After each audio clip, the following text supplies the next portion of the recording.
Assalamualaikum warahmatullahi wabarakatuh. Alhamdulillah, salatu wassalamu ala rasulillah.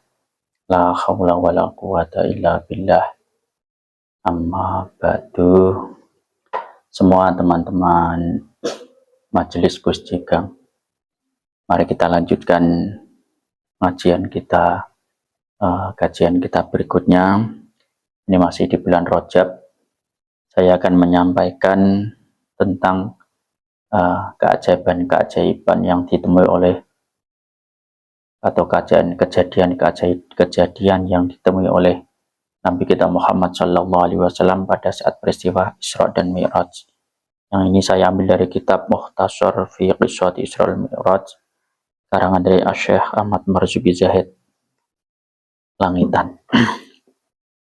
Di situ diceritakan bahwa pada saat Isra Mi'raj itu Kanjeng Nabi diperlihatkan atau dipertemukan ada kaum, ada golongan yang mana golongan ini sangat mengherankan bagi Nabi Muhammad Sallallahu Alaihi Wasallam. Bagaimana tidak, kaum ini memukul kepalanya dengan batu sehingga hancur, pecah. Ketika kembali lagi, maka dia memukulkan lagi kepalanya itu, dipukul lagi dengan batu tersebut sampai pecah, kembali dipukul lagi seperti tidak ada selesainya, sehingga Rasulullah heran. Ya, bertanya kepada malaikat Jibril, "Man haula ya Jibril?" Siapa orang-orang ini wahai malaikat Jibril? Kemudian malaikat Jibril menjawab, "Qala Jibrilu haula illadzina tatathaqalu ru'usuhum anis sholatil maktubah." Wahai Nabi Muhammad, ini adalah orang-orang yang ketika di dunia dia kepalanya berat untuk menjalankan sholat. Dia malas untuk menjalankan sholat.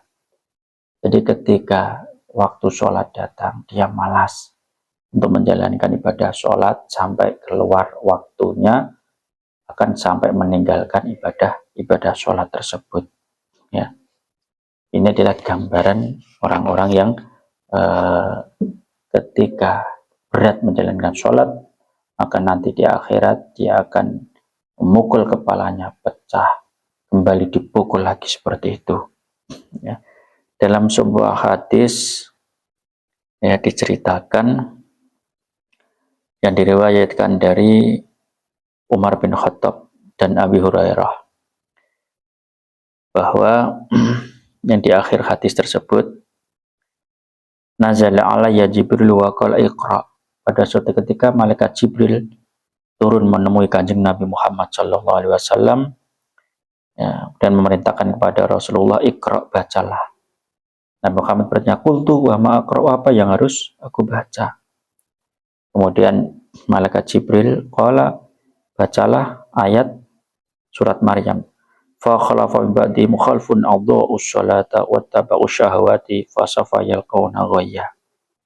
Ya, bahwa nanti akan setelah engkau wahai Muhammad ya akan menggantikan kaum atau pengganti yang di situ menyanyiakan atau menyepelekan sholat, dan mereka mengikuti keinginan syahwat, keinginan hawa nafsu. Maka mereka nanti pada akhirnya akan bertemu dengan kesesatan. Ya. Mendengar ini ayat yang dibaca oleh malaikat Jibril ini, Rasulullah heran. Fakultu ya Jibril, wahal tudayyi'u ummati as-sholata min ba'di. Wahai malaikat Jibril, apakah mungkin nanti umat-umatku akan meninggalkan atau menyia-nyiakan sholat setelah kematianku? Setelah aku, apakah mungkin nanti ada umat-umatku yang akan menyia-nyiakan sholat? Qala na'am, malaikat Jibril jawab, iya. Yati akhirat zaman unasun min ummatika yudayyi'una sholah wa yukhiruna al-awqat wa yattabi'una syahawat dinarun indahum khairum min sholatihim. Malaikat Jibril menjawab, iya, nanti akan datang di akhir zaman manusia-manusia dari umatmu, mereka menyia-nyiakan sholat, mereka tidak memperhatikan ibadah sholat, mereka mengakhirkan sholat dari waktunya, mereka suka mengikuti hawa nafsu, syahwat, bahkan uang atau dinar bagi mereka itu lebih baik, lebih penting dari sholatnya. Ini ada sebuah hadis seperti itu. Jadi nanti ada di akhir zaman bahwa orang-orang itu suka menyia-nyiakan ibadah sholat. Masya Allah. Maka dari itu, teman-teman sekalian, ibadah sholat ini adalah ibadah yang sangat penting sekali. Bahwa bahkan ketika Isra dan Mi'raj, oleh-oleh dari Rasulullah setelah menemui Allah, itu adalah ibadah sholat 5 waktu. Maka mari harus kita perhatikan, kita jaga ibadah sholat ini. Jangan sampai kita malas, kita berat untuk menjalankan sholat. Kita harus ingat dengan sebuah hadisnya Rasulullah yang artinya sesungguhnya perkara dari amal seorang hamba di hari kiamat yang pertama kali dihisab itu adalah sholatnya. Ketika sholat itu baik, sempurna, maka dia akan beruntung, maka dia akan diterima ibadahnya yang lain. Tapi sebaliknya, ketika ibadah sholat itu tidak sempurna, rusak, maka dia termasuk orang yang rugi, bahkan ditolak ibadah-ibadah amal yang lainnya. Maka dari itu, wahai teman-teman sekalian, marilah kita jaga, kita perhatikan ibadah sholat ini.